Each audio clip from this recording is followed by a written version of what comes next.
Ladies and gentlemen, this is going to be a fast-moving expose of true facts.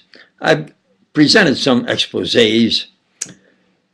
This one I want to have it more academic, if you will.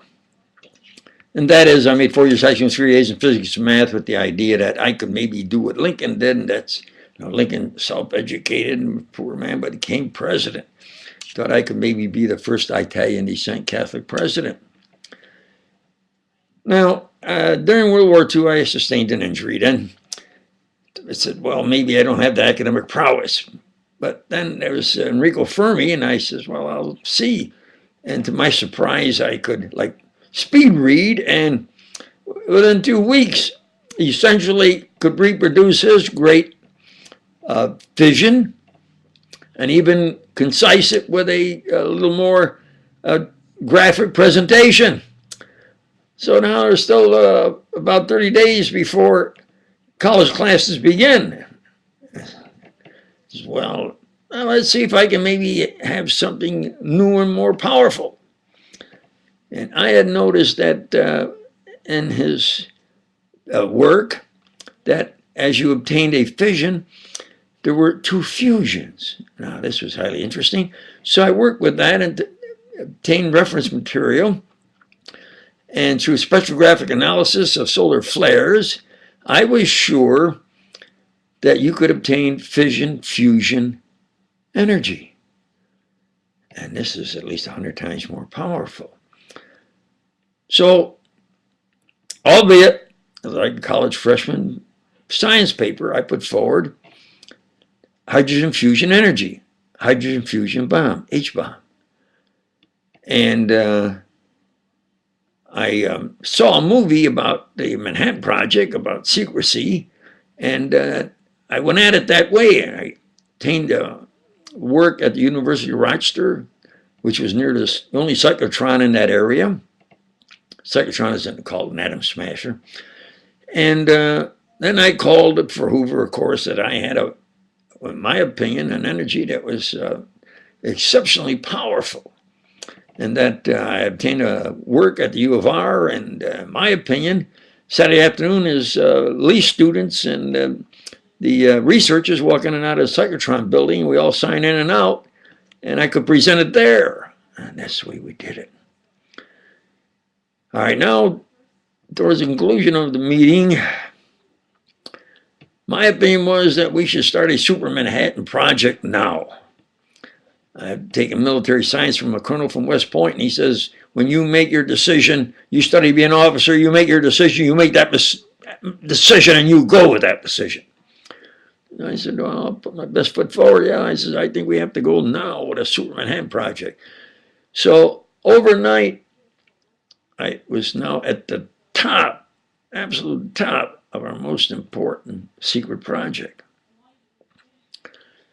Well, about a month later, there was a party.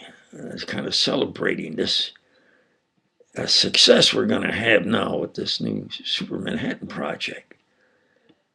And to my surprise, when I got to the hotel, I didn't see any women. And I says, well, where are the girls? And then I was told that when Hoover has a party, this is the kind of party fella he is, the kind of party he has. What? I just turned around and stormed away. So where are you going? I stormed away. So now he knows that I'm at the top, and at the same time there's a personality clash here. And I didn't realize anybody who goes up against Hoover, something drastically happens to them. Well, I'm going to fast forward. Turned out that I wanted to work as a science tech with the scientists as I studied college courses and, take down some of the data. Just an unnoticed sort of science tech in the project. No, he said, hey, here's a young man that tells me what's going on, where to have it, how to have it, and especially the secrecy intelligence of it. And I have to agree, I need that I found out he has an It's an intelligence racket. Now, so the main thing Hoover wanted to know was who would be president, because the only one that could fire him was the president. He had so much power. Well, I said, I think Truman is going to win.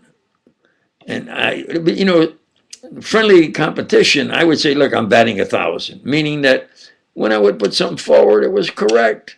So in baseball, if you get a hit every time, you're batting 1,000. And I didn't realize that this was really rubbing Hoover. He was getting really angry that here was this young Italian descent Catholic man, religious man, and he's saying he's always right. Well, obviously, Hoover would make mistakes.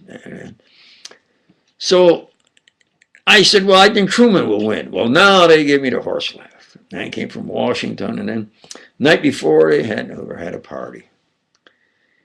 Dewey supposedly won, and the next morning, when I said Truman won, he went ballistic. He said, I have all of you PhDs high, all best, I give you top salaries, and he beats us. From now on, I do what he says first. If he's wrong, then. So now that's the way it was done. There was this pyramid of power. Hoover, of course, at the top of the pyramid, but he made sure that I was not officially on the payroll. There was no connection. Because if something happened to me, hey, it'd be like Melvin Purvis, not part of the department. It was a suicide or accident. So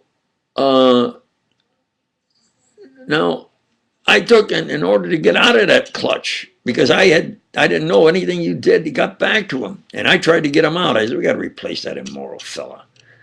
So now it's a tremendous paradox, tremendous personality clash, and it becomes critical, life and death, because he started then experimenting. He brought over the German scientists, and he said, I'll show that Italian batting 1,000 fellas that like twins between my brother and I, the experiments. And then they were going to do with the rocket. And I said, I ain't going to work with any Nazis. And I said, well, then you're out.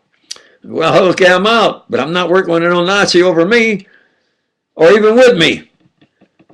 So, von Braun, and I said, then, so in order to get out of his clutches, I said, well, I wanted to really anyway understand Einstein's thinking, how he did his work, what his work really consisted of, and his thinking, especially towards the future of mathematical physics.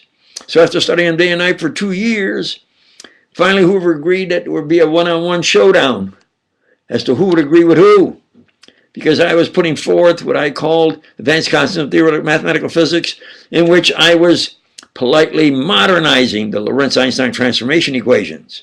Capital X prime equals capital X minus VT over the square root of 1 minus V squared over capital C squared. Capital C equal to or greater than little c the velocity of light. We were getting increments of light that we could accelerate an increment faster than the velocity of light. And once you break the light barrier, you have broken the light barrier, at least theoretically. And so in the conversation, he not only agreed with me, when I would say, out of politeness, the Einstein transformation equation, he said, no. Now he would say, no, that's Lorentz's transformation equation. And then I kind of forget, I said, well, and in your Einstein transformation, he said, no, that's Lorentz's now he would say it's Lorentz's transformation equation. And we finally agreed that I knew that Hoover didn't like him. He wouldn't let him work on the Manhattan Project. Sure as heck wouldn't have anything to do with the Super Manhattan Project, etc. But he said, look, they told me not to work with you. I says, what's the difficulty? He says, they told me not to work with you. I said, that's what I suspected. I says, I think scientists have the right to work together. And that's what we should decide. And he says, you're right. I don't care what they tell me. And when he said that, I said, you better be careful how you talk, because he was recording everything. He said, I don't care what they tell me.